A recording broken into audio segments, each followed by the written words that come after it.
c'est de pouvoir lire la Bible en une année. En église, on est aussi fort que ce qu'on lit la Bible.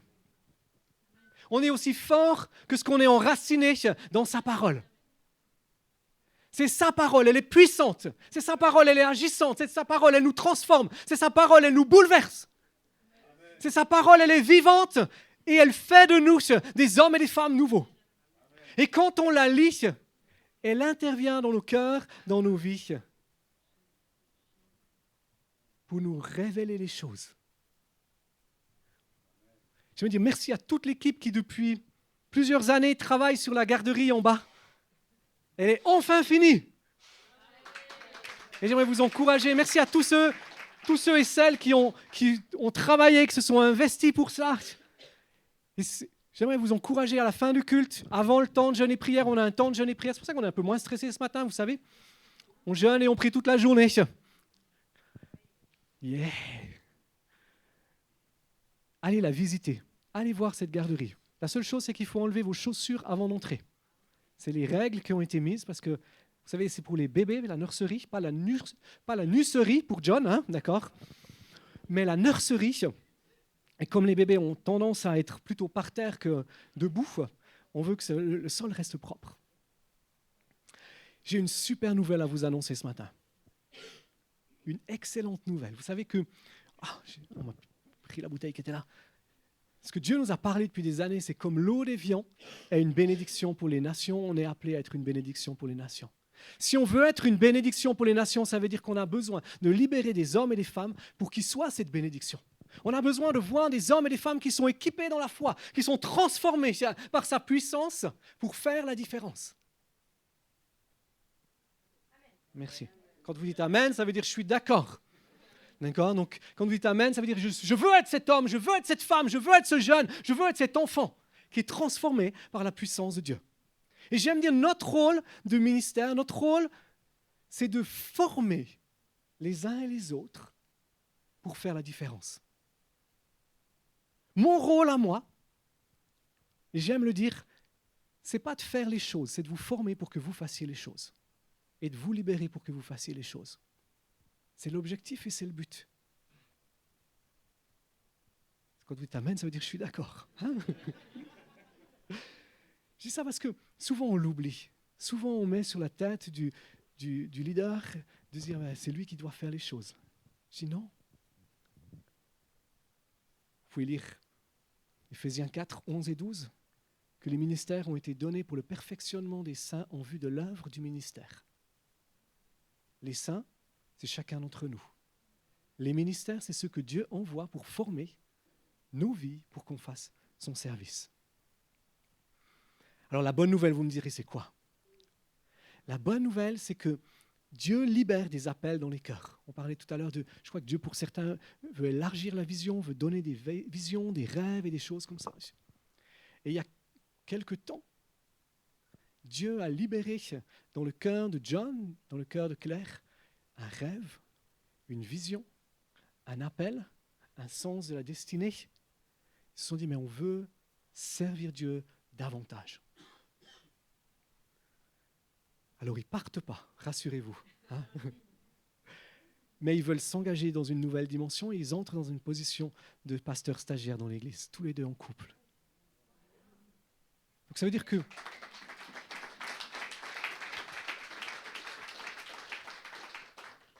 Pasteur John, Pasteur Claire, hein? J'aime dire ça me fait toujours rire. Donc on élargit l'équipe de ministère pour la croissance, pour le développement, pour la vision d'avenir, pour ce que Dieu veut faire. Hier, on a eu un temps de jeûne et prière. Avant-hier, on a eu un temps de jeûne et prière. Et hier, quelqu'un a eu cette vision que plusieurs ont déjà eue dans l'église, de ce lieu qui était tellement plein que les gens étaient en train de faire la queue dehors pour rentrer. Et je sais que plusieurs ont vu ces choses-là. Et on va vivre ces choses-là. On va voir ces choses-là. Et pour ça, on a besoin de lever d'autres ministères qui vont entrer et qui vont libérer cela. Et on est tellement réjouis de ce que John et Claire vont faire. Donc à la différence de Jérôme, par exemple, qui était pasteur stagiaire, ou de Rachel, ou de Gauthier, là, il y a une grosse différence, c'est qu'ils ne seront pas à plein temps. Donc, ils n'auront pas la même disponibilité que ce que nous, on peut avoir pour vous. Mais par contre, ils sont disponibles. Ils sont là. Leur job, c'est aussi de vous former pour le ministère. Est-ce que vous êtes d'accord de les accueillir comme pasteurs stagiaires dans l'église? Est-ce que vous êtes d'accord de vous lever? Est-ce que l'équipe de leaders peut venir? J'aimerais qu'on puisse prier pour eux, qu'on puisse les bénir, qu'on puisse libérer l'espace spirituel autour d'eux pour que ce que Dieu veut faire dans l'église, avec eux, au travers d'eux, puisse se faire. Philippe, Sonia, Gauthier, David, Elisabeth, bien sûr. Jack, yes. Élevez les mains vers eux, on veut les bénir simplement.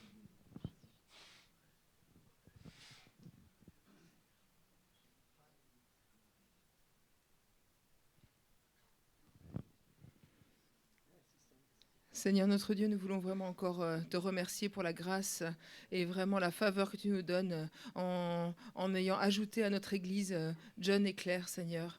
C'est vraiment une bénédiction que tu nous fais, Seigneur, une grâce incroyable, Seigneur, et nous voulons encore les bénir, Seigneur.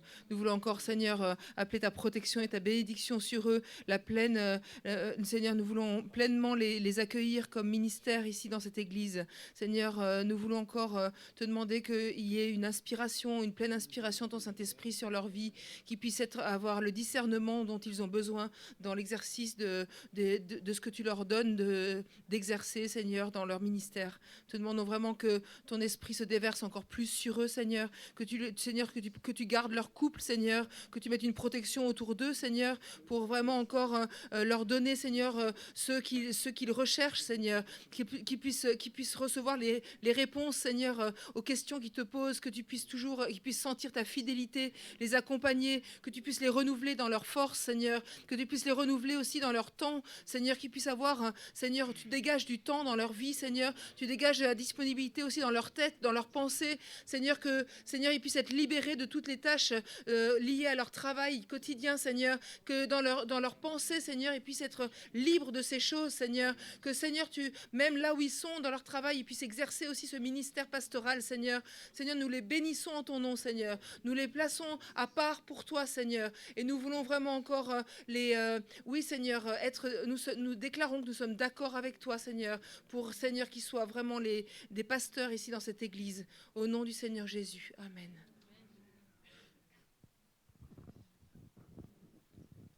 Simplement une pensée pour vous. Le Seigneur vous dit de prendre vraiment tout. Il dit de prendre vraiment tout. Ne vous limitez pas. Ne vous limitez pas. Il n'y a pas de limite. Il dit vraiment, prenez tout. Prenez vraiment tout. Nos limites. Prenez tout. Alléluia. Seigneur, on libère l'espace spirituel autour de leur vie. On les établit dans l'Église comme pasteurs stagiaires. On libère l'autorité qui vient de toi pour qu'ils exercent leur ministère avec force, avec puissance, avec sagesse, avec amour, pour que ton règne vienne, que ta gloire soit manifeste. Proclamons ta protection. Seigneur, tu connais les désirs de leur cœur et on s'accorde aussi avec ces désirs maintenant. Que tu leur donnes ce que leur cœur désire. Et nous les bénissons en ton nom maintenant, Jésus. Amen. Amen. Alléluia. Ce qui veut dire aussi que, pour ceux qui ne le savent pas, ils étaient en charge du groupe de jeunes. Ils sont toujours en guillemets en charge du groupe de jeunes, mais maintenant c'est Alexis, Véronique et Anne qui sont là vendredi après vendredi, qui font des trucs extraordinaires pour nos jeunes. Moi j'étais enthousiasmé d'entendre mes jeunes qui sont rentrés vendredi soir, qui ont dit c'était une bonne soirée. Je dis qui c'est qui a prêché? Il me dit je sais pas qui c'est qui a prêché, mais je crois que c'était tous les trois. Je me suis dit ils font une bonne équipe. C'était toi, hein. Je crois que c'est ce qu'ils m'ont dit, mais après ils m'ont dit je crois que c'était quand même Véronique.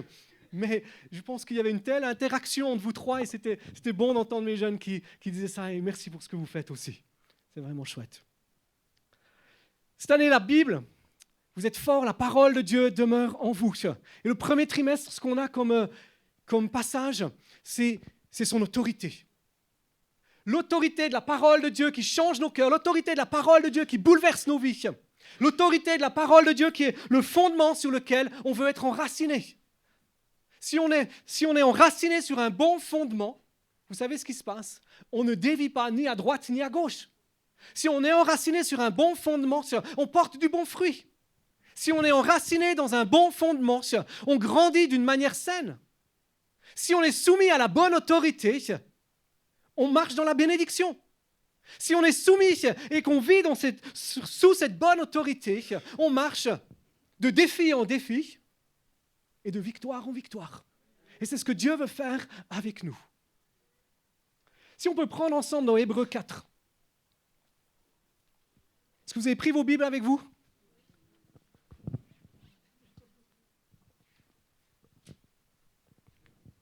Je vous encourage à prendre vos Bibles avec vous, à la lire, à la méditer. Hébreux 4, on va lire à partir du verset 10. Car celui, Hébreux 4, 10, donc c'est la page 248. Ça devient facile maintenant, vu qu'on a tous la même.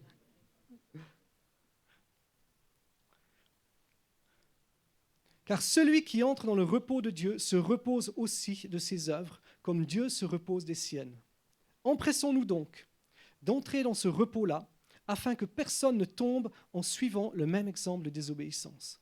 Car la parole de Dieu est vivante et efficace, plus acérée qu'aucune épée à double tranchant. Elle pénètre jusqu'à la division de l'âme et de l'esprit, des jointures et des moelles, et les juge des sentiments et des pensées du cœur. Il n'y a aucune créature qui soit invisible devant lui. Tout est mis à nu et terrassé aux yeux de celui à qui nous devons rendre compte. Dieu nous parle ici de prendre du repos, de se reposer. Et ce repos, c'est pas simplement se dire je vais prendre mon dimanche de congé ou mon samedi de congé ou mon lundi de congé pour certains, je ne sais pas. Ce repos dont il est parlé ici, c'est simplement cette dimension de dire mais je suis mort à moi-même. Je ne vis plus pour moi-même. Je me repose de mes œuvres. Ça veut dire quoi ? Ça veut dire que je ne fais plus mes œuvres, mais je commence à faire les œuvres de Christ. Je commence à accomplir ce que Christ veut. Quand on fait ce que Dieu veut, on est dans le repos. Même si on est actif. Même si on fait beaucoup de choses. Moi, j'ai des gens qui me disent des fois, mais tu fais trop. Je ne te demande pas quelque chose parce que tu en fais trop. Mais tant qu'on fait ce que Dieu nous demande de faire, on est dans le repos. Tant qu'on accomplit les œuvres de Dieu, notre corps peut être fatigué, mais notre âme est dans le repos. Notre âme est dans la joie. Notre âme est dans sa paix. Si on est dans la fatigue au niveau de notre âme, si on est dans la fatigue au niveau de notre être intérieur, je ne parle pas du corps, c'est peut-être simplement qu'on n'est pas en train de faire ce que Dieu veut. On ne fait pas les œuvres de Dieu. On peut faire l'œuvre de Dieu, on peut faire l'œuvre du ministère, mais pas celle que Dieu veut pour nous. Vous comprenez la différence ? Et Dieu veut nous libérer de cet activisme, de devoir prouver quelque chose, de devoir faire quelque chose, pour pouvoir saisir qu'est-ce qu'il veut pour nous. Qu'est-ce qu'il a prévu pour nous ? Et on va commencer tout à l'heure ce temps de jeûne et prière en prenant du temps où on va dire à Dieu, non pas ce que moi je veux, mais ce que toi tu veux. Où on fait un abandon à Dieu, de dire c'est pas ma vie, c'est pas ma volonté, mais c'est la volonté de Dieu, c'est ses projets, c'est ses désirs. Saisir ce repos de Dieu, c'est faire le choix de dire mais je suis mort à moi-même. Et c'est pour ça qu'au verset 12, il est dit que la parole de Dieu est plus tranchante qu'une épée à double tranchant. Et si vous regardez dans Apocalypse 1,16 et Apocalypse 2,10, vous voyez que cette épée à double tranchant, c'est rien d'autre que la parole de Christ. Jean, l'apôtre Jean, dans l'Apocalypse, il a une vision, il voit Jésus. Et il est dit dans Apocalypse 1,16 que ce qui sort de sa bouche était une épée à double tranchant. Cette épée à double tranchant, elle est là. C'est Apocalypse 1,10, 1,16. Voilà, vous voyez, une épée aiguë à deux tranchants et son visage était comme le soleil qui brille. Cette épée, elle est là. Cette parole, elle est là pour libérer en nous la vie et la puissance. Elle est là pour intervenir au plus profond de nos vies. Si tu veux remettre Hébreux 4, 12, il dit que cette parole, elle est efficace. Et ce mot efficace, c'est le mot énergie. C'est le mot énergie. C'est cette énergie qui est là, qui veut dire qu'elle travaille, elle est à l'œuvre. Ce n'est pas une lettre morte. Ce n'est pas quelque chose qu'on lit comme qui est sec, qui est juste là pour trancher d'une manière morbide. D'accord ? Et parfois, on peut avoir cette tendance de se dire, mais voilà, la Bible dit ça, donc il faut vivre ça. Je dis non. Ne disons pas la Bible dit ça, il faut vivre ça. Disons, la Bible dit ça, je veux que ça devienne efficace en moi. Je veux que ça devienne vivant en moi. Elle est vivante, elle n'est pas une lettre morte qui vient pour nous tuer. Elle n'est pas une lettre morte qui vient pour nous castrer spirituellement. Elle n'est pas une lettre morte qui vient pour nous mettre dans des moules. Elle est une parole qui est vivante, énergisante en nous, pour libérer cette énergie de la foi, pour libérer la révélation, pour libérer la connaissance. Et à ce moment-là, elle nous transforme. Tant qu'elle est sèche, la seule chose que ça produit, c'est de la religiosité. Et trop souvent, quand on parle de religiosité, on pense parfois aux pharisiens dans la Bible. On pense parfois à des églises un petit peu plus traditionnelles, on va le dire comme ça. Mais j'ai envie de dire, mais la religiosité, elle est dans le cœur de chaque homme par essence. Parce qu'on a besoin de règles.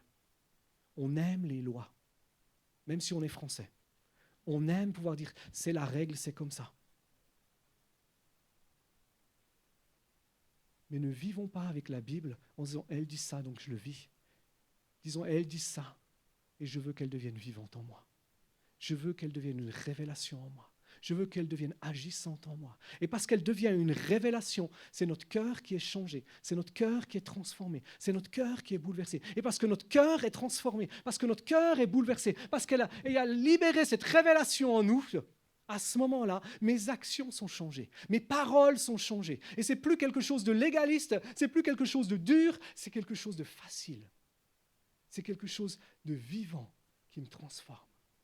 Et à ce moment-là, qu'est-ce qui se passe ? Je commence à le mettre en action. Je commence à le vivre. Je commence à le libérer dans mon cœur, dans ma vie. Elle est tellement puissante. Elle est là pour juger. Hébreux 4, 12 toujours. Hébreux 4, 12, il est là. Cool. Elle pénètre jusqu'à partager âme et esprit, jointure et moelle. Elle juge les sentiments et les pensées du cœur. Littéralement, elle va jusqu'au plus profond de nos vies.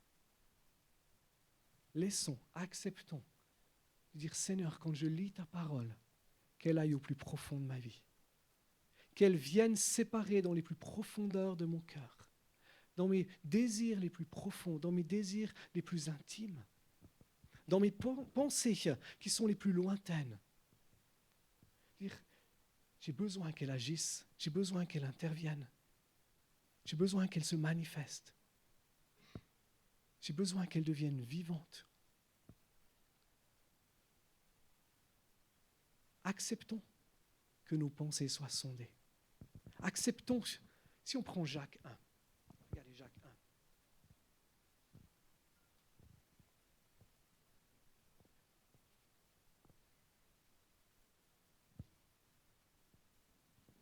Quelques versets comme ça. Hein? C'est un choix. C'est notre choix par rapport à la parole de Dieu. Comment est-ce qu'on se positionne par rapport à elle ?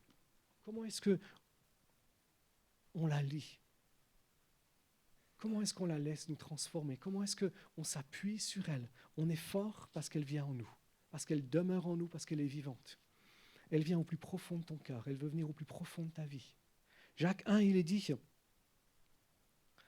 à partir du verset 21, c'est pourquoi, rejetant toute souillure et tout excès de méchanceté, recevez avec douceur la parole qui a été plantée en vous et qui peut sauver vos âmes. Faites le choix. Quand tu ouvres ta Bible matin après matin, soir après soir, jour après jour, de pouvoir dire, je veux accepter cette parole. Je rejette toute souillure. Je rejette, littéralement, je rejette tout ce qui m'empêche que cette parole soit plantée dans une bonne terre. Toutes les épines qui pourraient être là sur mon terrain, sur le terrain de mon cœur, tous les filtres que je peux avoir, tous les mensonges que je peux croire. On croit énormément de mensonges dans nos vies. Honnêtement. Il y a plein de choses qui sont des mensonges qu'on croit et qui ne sont pas justes. Vous voulez un exemple? Je disais la semaine dernière à Ambilly, je vous donne 2 exemples, 3 exemples peut-être. Le premier exemple que je vous donne, c'est de dire qu'avoir des lunettes, c'est normal. Ou que quand on devient vieux, c'est normal que notre corps devienne plus faible. La Bible nous dit, à la fin du livre de Deutéronome, que Moïse était d'un âge avancé et qu'il avait une bonne vue et qu'il n'avait pas diminué dans sa vigueur. C'est dans les psaumes, psaume 103, où il est dit que le vieillard rajeunit comme l'aigle. Hein? C'est ça, hein? Donc, ça veut dire quoi? Ça veut dire que si je crois que parce que je deviens vieux, ma vue va baisser, mes oreilles, mon audition va baisser et mon corps va devenir plus fatigué, je me dis, c'est ce que le monde peut me dire, mais la Bible me dit autre chose. Donc je ne veux pas croire le mensonge, je veux croire ce que dit la parole de Dieu. Merci Annie. C'est aussi simple que ça. Croire un mensonge, c'est se dire, je crois ce que le monde m'enseigne, ou est-ce que je crois ce que dit la parole de Dieu? Je ne nie pas certaines réalités, mais je dis, je n'accepte pas que ça soit une réalité pour mon corps, et il faut que ça change dans mon corps. Être en paix en tout temps. Ne pas avoir peur. Plus de 366 fois dans la Bible, c'est marqué, ne craignez pas, n'ayez pas peur. Croire qu'on doit avoir peur, que ça fait partie de la vie, c'est faux. Tu peux avoir peur si tu es dans le péché, si tu es dans des situations où tu ne devrais pas être, mais si on fait ce que Dieu nous demande de faire, si on est là où Dieu veut qu'on soit, on n'a aucune raison d'avoir peur. Être heureux, joyeux. On se dit, c'est pas normal d'être joyeux tout le temps. Si vous voyez, si je vous ouvrais le livre de ma vie et que vous voyez mes 3 ou 4 derniers mois, vous pourriez être dans la dépression. Parce que dépression, j'en ai eu. Et un grand nombre. Mais on fait le choix de dire je suis joyeux parce que Christ vit en moi. Parce qu'on est là où il veut qu'il soit et on fait ce qu'il nous demande de faire. Et notre nom est inscrit dans le livre de vie. C'est ce que dit la Bible. Donc est-ce qu'on croit les mensonges ou est-ce qu'on croit ce que dit la Bible? Rejeter ces souillures, c'est faire le choix de dire je renonce à ces mensonges. Je renonce à ces filtres que je peux avoir. On a tous des filtres. Moi, le premier. Quand je m'approche de la Bible, je lis la Bible avec mes filtres. Et on a besoin de faire le choix de dire, Seigneur, je vais ouvrir ta parole. Saint-Esprit, c'est toi qui l'as inspiré. Je renonce à toute souillure qui voudrait m'empêcher dans mon cœur de recevoir ta parole. Et ce que je désire aujourd'hui, c'est que tu parles à mon cœur. C'est que tu parles dans ma vie. Et quand on fait ça, à ce moment-là, on permet que la parole de Dieu soit plantée, comme dit Jacques. Elle soit plantée dans notre âme et qu'elle libère le salut. Et ce n'est pas le salut de la vie éternelle, c'est le salut de la vie de Dieu. C'est le salut de cette vie en abondance qu'il veut pour nous aujourd'hui. Dieu veut qu'on vive dans son abondance tous les jours de nos vies. Jean 10, 10. Je suis venu donner la vie et la vie en abondance. Mais pour ça, il faut que la parole de Dieu soit plantée dans mon cœur. Et c'est nous qui rejetons la souillure. C'est nous qui faisons le choix de dire à Dieu, je te demande pardon pour mes péchés, je te demande pardon pour ces mensonges, je te demande pardon pour ces filtres. Et ce que je veux, c'est la révélation de ta présence. C'est la révélation de ta parole. C'est la connaissance de ta parole. Je veux que cette parole soit plantée dans mon cœur. Et ça, c'est tous les jours qu'on a besoin de le faire. Tous les jours qu'on a besoin de vivre cette réalité-là. Verset 22, il dit « Pratiquez la parole et ne l'écoutez pas seulement en vous abusant par de faux raisonnements. » Ça veut dire quoi? Ça veut dire ce qu'elle dit, je le fais. Je ne demande pas aux autres de le faire. Parce que si je demande aux autres de le faire, je mets un joug qu'ils ne sont pas capables de porter. Je mets quelque chose où ils n'ont pas la révélation sur leur cœur. Je peux leur dire, il ne faut pas vivre en concubinage, ce n'est pas bon, ce n'est pas biblique, ce n'est pas juste, c'est du péché. Par contre, c'est eux qui doivent avoir la révélation de la parole de Dieu qui vient dans leur cœur, qui vient dans leur vie. Mais moi, je suis responsable de pratiquer la parole de Dieu. Je suis responsable de ce que Dieu libère dans mon cœur, cette semence, cette parole qui est plantée dans ma vie, qui libère le salut. Je suis responsable de la pratiquer, de la mettre en pratique. Ça veut dire quoi? D'aligner mes actions, mes paroles, mais aussi mes pensées. Et c'est pour ça que dans Hébreux 4,12, il est dit que la parole de Dieu est plus tranchante et qu'elle vient séparer entre l'âme et l'esprit. Elle vient dans nos pensées pour libérer la foi, pour libérer la vie, pour que nos pensées soient transformées. Ce qu'un homme pense dans son cœur, c'est ce qu'il est. Proverbe, je vous donne la référence plus tard si vous voulez. Comme j'ai changé de Bible, c'est un peu plus. J'ai fait le choix de prendre la nouvelle Bible cette année, donc j'ai plus mes références, la même chose qu'avec l'autre Bible, mais je peux vous le trouver, c'est les Proverbes. Tel un homme pense dans son cœur, tel il est. Donc, on a besoin de dire, Seigneur, merci parce que tu viens transformer mes pensées. Tu agis dans mes pensées. Je renonce à tout faux raisonnement. Ces faux raisonnements, c'est quoi? C'est le doute qui essaye de venir. Est-ce que réellement c'est encore possible aujourd'hui? Est-ce que réellement c'est viable aujourd'hui? Ces faux raisonnements, c'est se dire, oui, mais j'ai vu tel et tel qui est aussi chrétien, il fait ça. Donc si lui le fait, ou si elle le fait, sûrement que je peux aussi. D'accord? C'est dire, non, j'ai vu Pierrick qui est arrivé ce matin en mangeant un croissant. Donc sûrement que je pourrais aussi manger un croissant un jour de jeûne. Alléluia! I love you, my friend. J'ai vu quelqu'un qui a amené des bons gâteaux, des pâtisseries arabes, vendredi matin, jour de jeûne. Sûrement que je pourrais aussi en manger. Vous savez, quand on jeûne, depuis quelques jours, on a fait 3 jours à Amby, on fait 3 jours ici. Il y a un moment où, un matin, on s'est réveillé avec Jean-Hugues. Je dis, t'as bien dormi? Puis il me dit, oui. J'ai dit, moi, j'ai rêvé que je mangeais. Il me dit, moi aussi. Ces faux raisonnements, c'est des fois, on voit ce que font les autres et on croit que parce qu'eux le font, on peut le faire. J'aimerais dire, c'est faux. Ce n'est pas parce que l'un fait ça qu'on peut le faire. Parce que ce que Dieu demande à l'un, il ne le demande pas forcément à l'autre. Ce que Dieu met sur le cœur, ou là où Dieu est en train de travailler dans le cœur de quelqu'un, il est sûrement en train de travailler dans un autre domaine dans mon cœur. Et on ne peut pas prendre excuse. Ces faux raisonnements, c'est tout ce qui essaye de semer le doute dans nos vies. Abandonnons ces faux raisonnements. Faisons le choix de dire, je refuse tout faux raisonnement. Je fais le choix de dire ce que dit la Bible, ce que Dieu a libéré comme révélation. La révélation, c'est cette semence qui a été mise dans mon cœur. Je veux la vivre.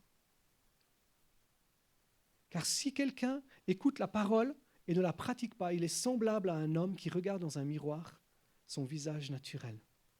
Ça veut dire quoi? Ça veut dire qu'il ne change pas. Ça veut dire qu'il reste la même chose, qu'il continue de vivre dans la même dimension. Et après s'être regardé, il s'en va, oublie aussitôt comment il est. Mais celui qui a plongé les regards dans la loi parfaite, la loi de la liberté, et qui persévère, non pas en l'écoutant pour l'oublier, mais en la pratiquant activement, celui-là sera heureux dans son action même. C'est la grâce de Dieu. C'est la grâce de Dieu qui nous permet de persévérer. De persévérer, ce n'est pas une décision. J'aime dire, on est ce qu'on a décidé hier. Et tu seras demain ce que tu décides aujourd'hui. Mais aussi ce qu'on aura persévéré. Persévérer à tenir dans cette parole. Persévérer à ce que cette semence qui a été libérée en nous, cette révélation que Dieu nous a donnée.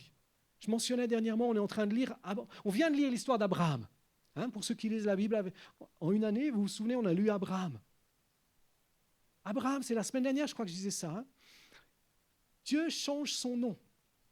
Genèse 17, il lui dit, tu t'appelleras plus Abraham, tu t'appelleras Abraham. Il libère une révélation dans sa vie, tu es le père d'une multitude. Mais Abraham a dû persévérer pendant des années pour que ça devienne une réalité. Il a dû persévérer jusqu'à ce que... Il a dû faire le choix de continuer, d'aligner sa vie et ses pensées. Et même quand il a fait 2-3 bourdes, il a continué de faire le choix de s'aligner sur ce que Dieu avait dit. C'est la persévérance. Dieu veut qu'on soit des hommes et des femmes qui persévèrent. Et c'est le fruit de la grâce et de la révélation dans nos vies qui nous permettent de vivre cette réalité-là. En la pratiquant activement. Et c'est là que le mot énergie qu'on avait tout à l'heure est important. Ça veut dire quoi? Ça veut dire qu'on s'en nourrit, on y revient. On ne l'a pas juste lu puis on s'est dit « Waouh, Dieu m'a donné une révélation ». Mais je vous encourage à souligner les versets, à les écrire, à trouver quelque chose et à les relire et à les reméditer. À que ça devienne actif en vous, actif dans vos cœurs, actif dans vos vies, jour après jour.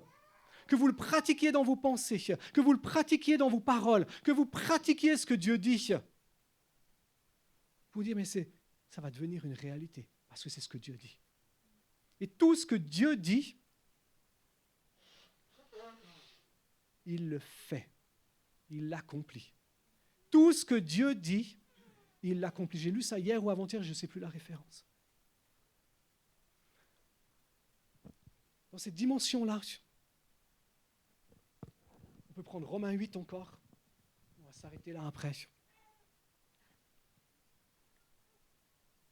À partir du verset 9, ou verset 7, on peut prendre, ou 6 même.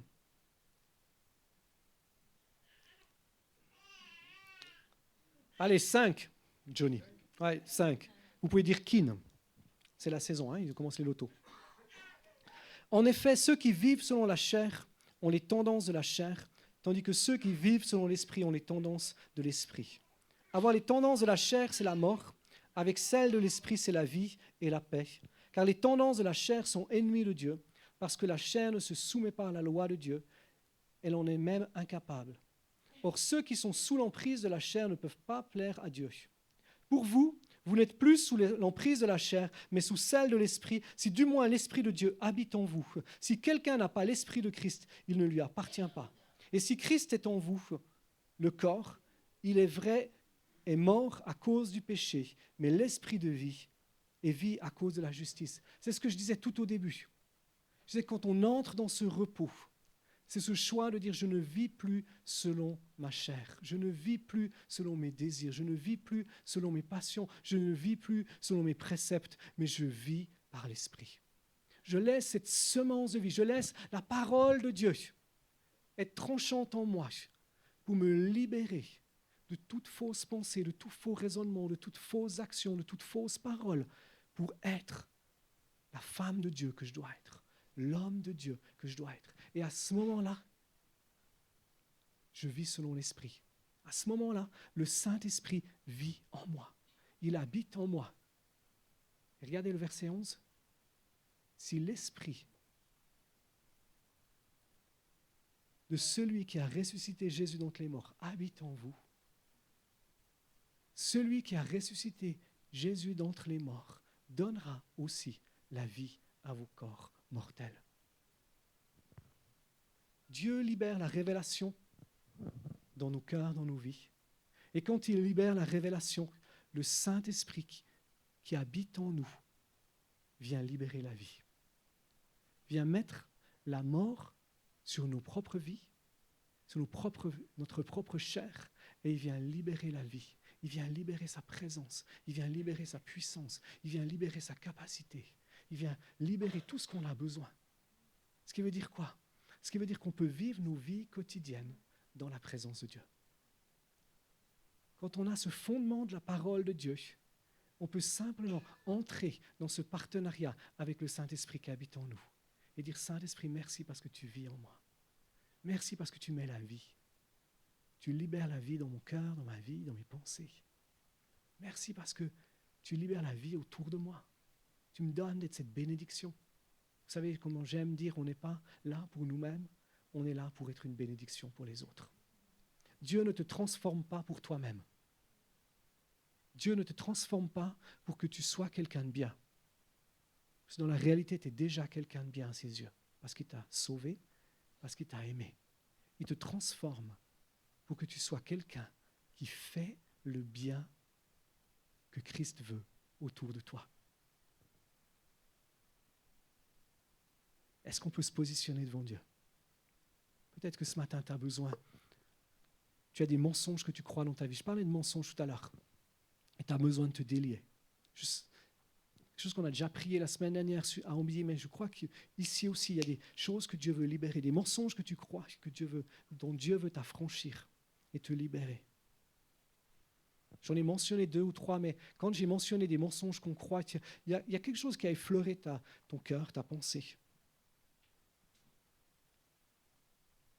C'est le moment de pouvoir te positionner et puis de pouvoir dire à Dieu, mais ok, je te demande pardon pour ça.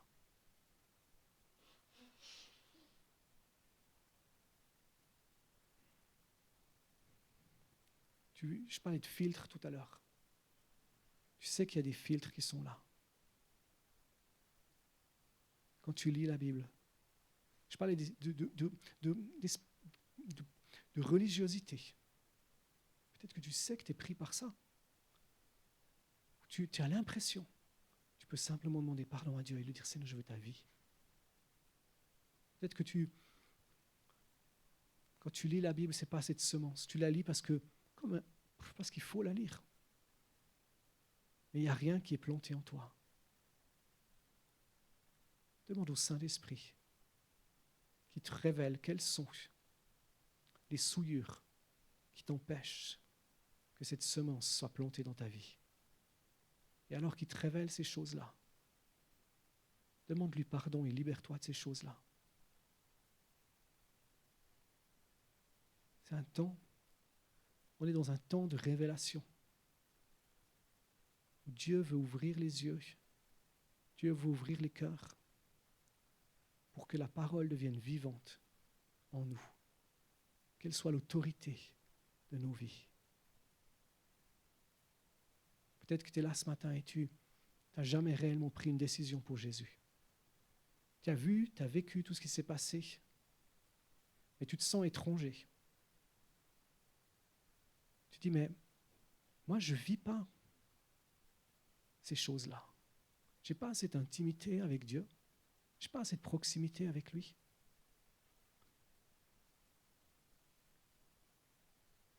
Christ est mort.